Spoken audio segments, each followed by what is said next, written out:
Welcome back to Death Engineering plays the 2001 KSP missions, created by Scott Manley and ShadowZone. Today we're playing the Chapter 2 Aries 1B Munar Shuttle Service.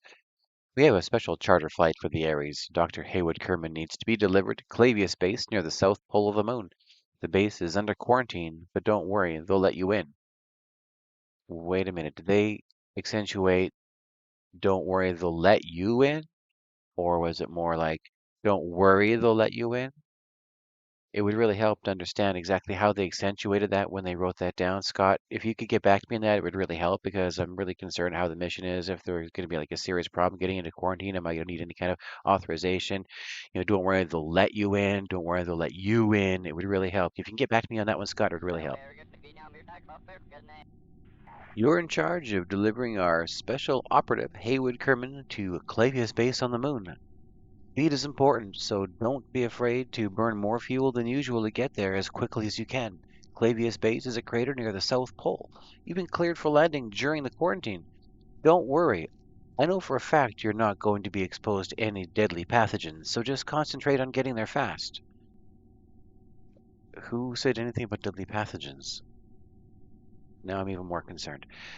Okay, we'll go ahead and continue. We have the Space Station 5 in the background there, and we have the Aries shuttle. This is going to take us from low Kerbin orbit all the way to the surface of the moon, and it's going to do it in style. As you see, this is quite a beautiful piece of art. When we loaded this, I did come up with a few module missing errors. I don't know if it's going to cause anything serious on the mission to not work. If it does, we'll just go ahead and continue the mission as a success if we get reasonably close to our landing spot on the surface of the moon. Hopefully there'll be enough things there that we'll be able to see it, and we should be able to see it here if we zoom in. There's our Klavius base landed, and you see how it's added there. It appears to be a vessel that's basically landed, and that has the icon of a base. It looks like there's two out there as well on Moon Station, Klavius base. So let's go ahead and activate our navigation for the Moon Station.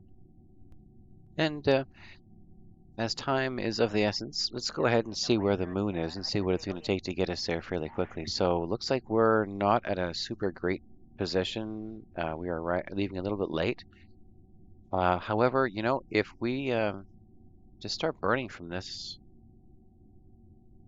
position, where are you, moon? That's not terribly far off. I'm not sure if this is the greatest idea, so we're just going to hit it and trust that the mission designers put us in a good spot to start this mission. So we are off to the moon. We have a Jeb at the wheel, and Bob is a scientist, and of course Heywood Kerman. Powered by Nerve atomic engines, it does have excellent fuel economy, but it is not the fastest thing out there. Let's have a look at our orbit, see how we are. So we have a long ways to go.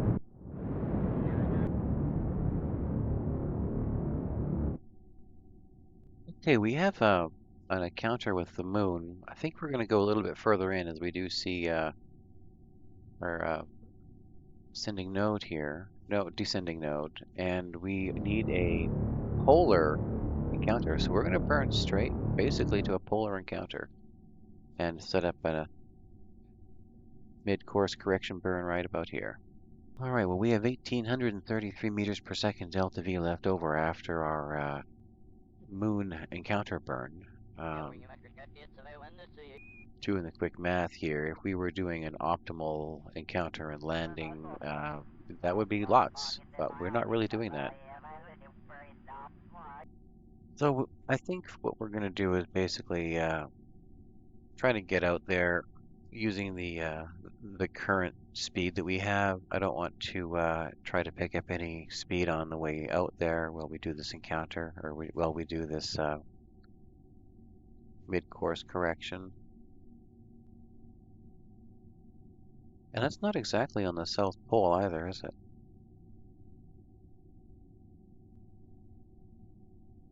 It did say near the South Pole.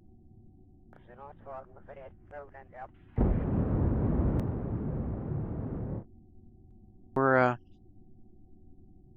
definitely going to have to make some sort of an adjustment before we get there. So let's see what things look like when we get into Munar orbit. Running late. I'd hoped the legendary Heywood Kerman would have been a little faster. I'm sure our passenger wouldn't be happy with the slow progress if he weren't asleep, that is. Apparently space food makes Heywood sleepy. Well, I did see him attempting to have a snack, and it wasn't a pretty sight. Well, let's see how close we are now. I guess we could have come here a little bit faster. Maybe setting up an actual encounter would have been a good idea. All right, we've set up a couple of burns here, which should help us get down to the surface.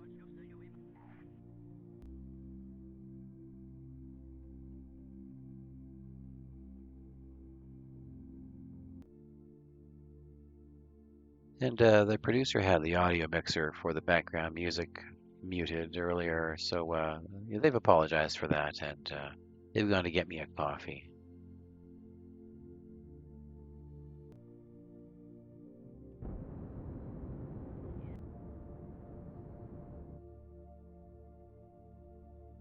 Well, it looks like it's a long ways away, but it's only 125 kilometers and closing quickly at surface speed here, 585 meters per second. Down below there, you see a TMA-1. That is the target that we're going to be flying to as our next part of our mission. This is actually a pretty tricky flight to make. It's going to be an interesting third chapter when we get to it. As you can see here, the camera is rotating as we pass over the pole. Target 75 kilometers away. Final descent burn engaged.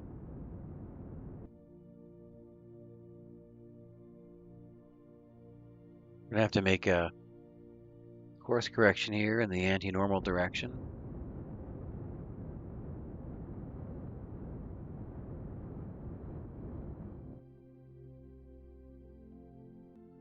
Still coming in pretty quick, 282 meters per second at 30 kilometers out. That's a lot of speed to still bleed off.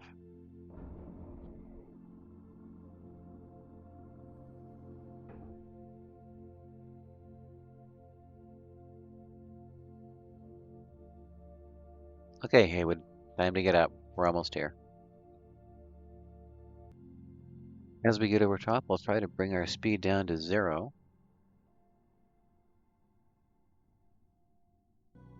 Still 20 kilometers up. Switching to surface altitude. It's 4 kilometers. Good thing we switched that.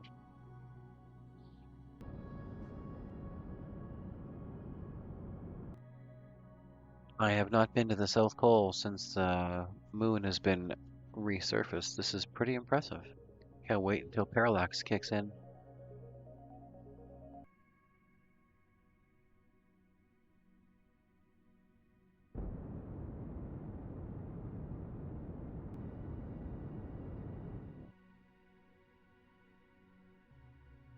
Alright, those things are going to pop into physics range here any second. We'll see how things look.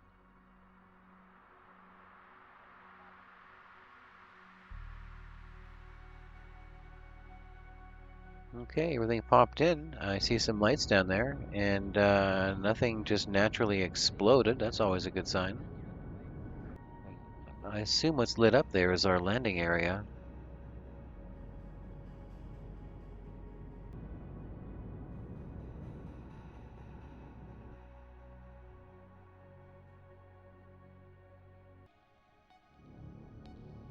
Yeah, I'm not really sure where the landing site is. Presumably in the middle.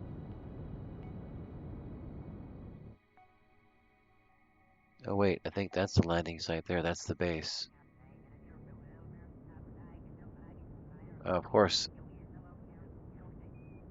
the actual targeted thing. Okay, let's see if we can adjust. Oh my goodness, look at the detail on that. Oh, and the base looks like it's inflatable.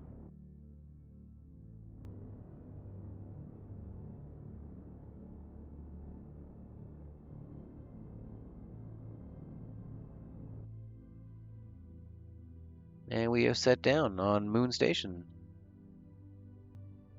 Does anyone know we're here? Hello?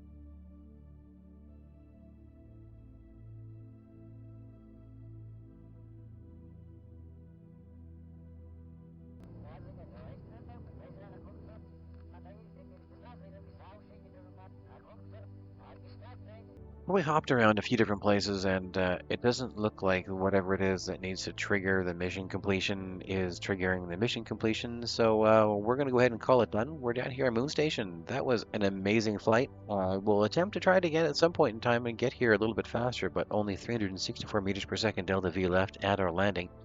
Having an optimized landing trajectory would have probably made that a bit more fuel efficient, however. While we're here, let's see if we can actually disembark and go look around at this amazing moon base.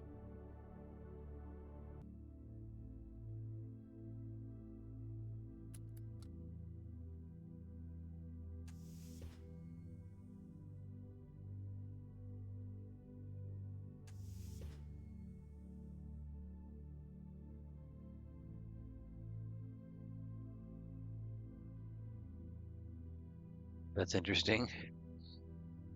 Looks like it actually connected those two together.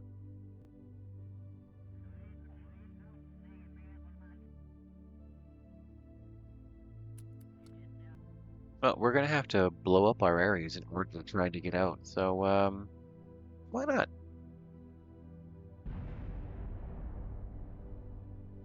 Ooh. Looks like we blew up Jeb in the process.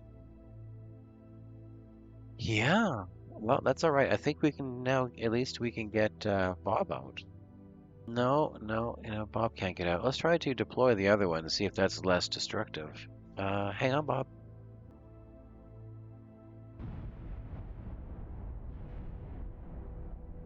Ooh, boy, there's a chance that Bob survived.